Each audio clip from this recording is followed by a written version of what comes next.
Spoilers ahead.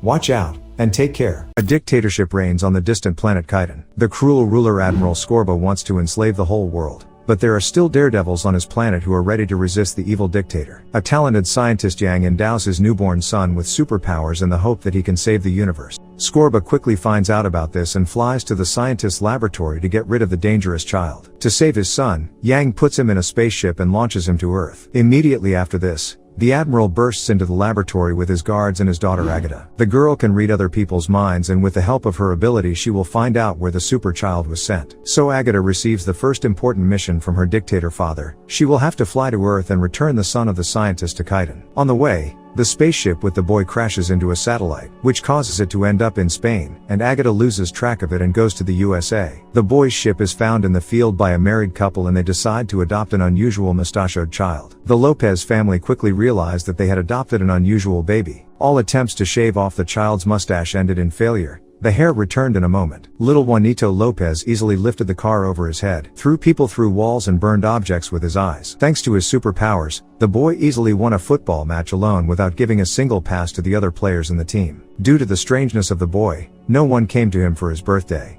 Parents advise the boy to become more mediocre and try not to stand out among others if he does not want everyone to continue to consider him an eccentric. Juanito makes a wish to become normal and since then begins to hide his superpower from everyone. 20 years pass. Already an adult, Juan wakes up from a call from his boss and best friend Jamie, who wonders why Lopez is not at work. The guy lies to a friend and diligently pretends that he has been in the office for a long time. Thanks to his abilities, he gets to his workplace before Jamie arrives there to check. The boss tells his friend that he has hired a new employee with whom he plans to start a romantic relationship. He says that a spark flew between him and the girl at the interview and that's why he wants to throw her a memorable welcome party. Juan does not support his friend's initiative and leaves for breakfast. The doorbell rings and Lopez uses his supervision to find out who is behind the door. It turns out that the new employee is his former classmate Louise. Juan has been sympathetic to the girl since university days, so he invites her to a welcome party. The party turns out to be super boring, despite Jamie's best efforts to create a festive atmosphere. Louise goes to another office to complain about this to a friend. Juan overhears her conversation and finds out that the only thing that pleases the girl is the presence of Juan at the party. Hearing this, the guy breaks into a smile and decides to save the party by getting ice for drinks. While Juan leaves to freeze the water, Louise leaves. Lopez runs after her and finds the girl in the subway station on the opposite side of the platform. Due to his speed, he runs into Louise's car to ask her out. A couple's romantic dinner is interrupted by a rowdy crowd of teenagers who burst into the pizzeria. Louise is angry with their behavior, and she decides to deal with the impudent kids. Juan tries to calm his girlfriend, but in the end, the teenagers set up his fall. The guy is furious at what is happening, but cannot punish the children, remembering his promise not to stand out. But, like any superhero story, Lopez's life comes to a turning point that forces him to use his powers. Such a moment overtakes Juan in the subway, when the train's brakes fail. To save people from death, the man throws himself onto the rails and runs to the next station. He tries to stop the train with his hands, but finds that only Spider-Man can do the trick. The train rushes on at full speed, and Juan is pressed tightly against the glass of the car. But Lopez does not give up and runs to the next station with lightning speed to stop the transport with a fire hose. Unfortunately, Juan is not familiar with the laws of physics, otherwise he would have predicted what would happen next. The train stops for a moment, but, according to the principle of a stretched slingshot, immediately flies back. This entire performance is filmed by video cameras from Chit Technologies, owned by the grown-up Agatha. All this time on Earth, the girl has been developing a variety of robotics so that her machines are in every home. With the help of them, she planned to find Juan, but her search was simplified by the incident on the subway, which had been all over the news since morning. So Agatha finds out where to look for the supernatural guy and goes to Spain with her army of robots. Meanwhile, back at the office, Louise complains to Juan about Jamie's attention on her. Also, the girl scoffs at the news about the Spanish superhero, not knowing that he is right in front of her. She says that it is much more logical to hear about superheroes from the USA or England, and no one needs a Spanish Superman. Jamie interrupts their conversation with the news that the famous businesswoman Agatha Muller has arrived in Spain. The villain herself, upon arrival, calls her father, reporting that her mission will soon be completed and he will be able to take her home. Skorba does not believe her daughter's success and reproaches her for the fact that the search has dragged on for 20 years. He promises to burn the earth down, along with Agatha if she doesn't get Lopez by his visit. Juan is on the bus for a second date with Louise. Suddenly, he begins to hear a loud noise in his head, which turns into Agatha's voice. The girl mentally sets up a meeting for Lopez in the Chit Technologies building, to which the guy must come if he wants to know what's going on. Agatha tells the man the truth about his origins and offers to go with her to their planet, where people will admire his abilities, and not condemn them. Juan refuses to believe it and is about to leave the lair of the villain. The girl reads his mind and sees that he is in a hurry to go on a date with Louise. She tries to detain Juan until her father arrives, but the guy quickly cracks down on her guards and leaves the building.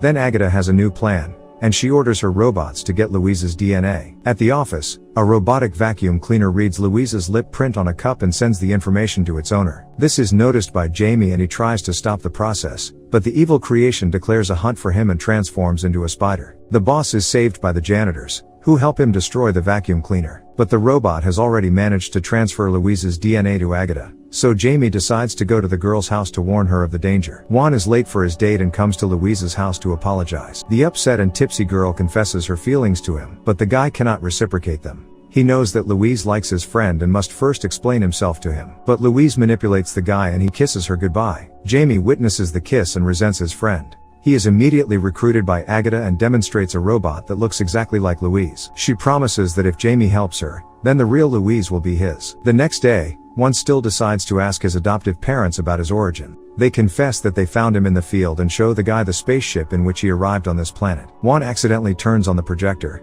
and his real father reveals that Lopez must go back to Kaidan and save them all from the bloodthirsty Scorba. Even after knowing his destiny, Juan still refuses to be a superhero. Inside the ship, Lopez's mom finds a fabric with the letter C on it, and they decide to make a real superhero costume out of it. Now the parents are not opposed to the guy standing out and going to save the world under the name Super Lopez, so they persuade their son not to resist his fate.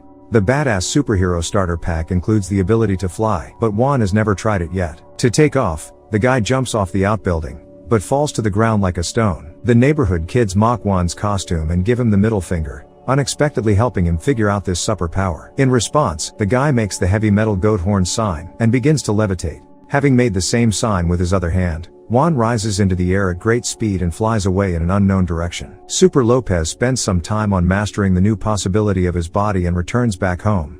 There he is found by the robot Louise, who comes to visit him. She takes the guy to his room and says that she knows that he is from another planet and insists that he return to his world. Juan notices the girl's strange behavior, but still decides to change the subject and ask about what yesterday's kiss meant to her. Agatha, who controls the voice of the robot, is unaware of this event, and then the offended Jamie intercepts the microphone. Acting as Louise, he accuses him of betraying a friend and says that their kiss was just disgusting. Lopez agrees with the girl and says that Jamie is his only friend and the last thing he wanted to do was hurt him. These words touch Jamie and he no longer wants to continue helping Agatha to carry out her evil plan. Then the villain takes control of the robot again and tries to enslave Juan with the help of force. Robot Louise kisses Lopez, after which she smashes him through a wall. Between the guy and fake Louise, a fight breaks out, in which Lopez is helped by his adoptive parents. When the robot tries to attack Lopez's mom, Juan blows her head off with a huge piece of ham. But Agatha does not plan to stop and now the real Louise is in danger. Juan meets her and confesses that he has superpowers. The girl does not believe him and then he shows the superhero suit and prepares to defiantly take off. The other superhero cosplayers don't like this and challenge him to a fight. While Juan is trying to deal with competitors, Louise is kidnapped, and Agatha telepathically transmits a new message to him.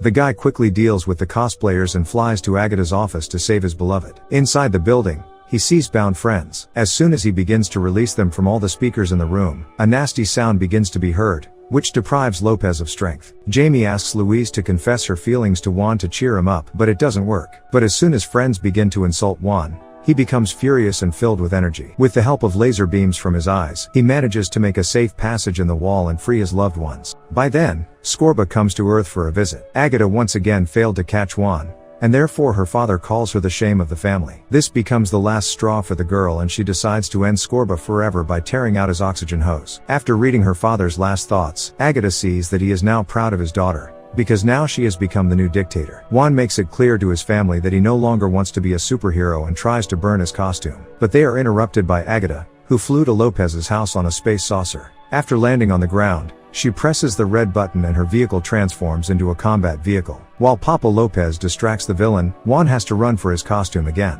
The final battle begins. Juan's relatives are trying to help the guy in the fight against the villain. Agatha has never known paternal love, so she decides to first eliminate Lopez's dad, who is desperately protecting his adopted son. She begins to target the man with a huge vacuum cleaner. Despite all efforts, Juan could not hold his father and he ends up inside the robot. After that, Agatha throws Juan back and he gets on the football field in the midst of the match. The guy steals a soccer net to drop onto a robot, but the wind causes it to fall on Lopez's mom. The immobilized woman is also sucked in by the vacuum cleaner. Gradually, the guy runs out of strength and Agatha just starts stomping on him with the robot's foot. Then Louise comes up with a plan. She asks Jamie to distract Agatha while she drives up behind the robot. While the robot is busy hunting Jamie, the girl yells at Juan to do the same trick that put him on the ground on their first date. A new surge of strength is given to the guy by his foster parents and best friend, who shout insulting phrases and mockery at him from the vacuum cleaner. Juan soars into the sky, tells Agatha that he is Super Lopez and freezes the robot with his icy breath. This allows the guy to easily push the robot away, after which he trips over the car and falls right into a pool.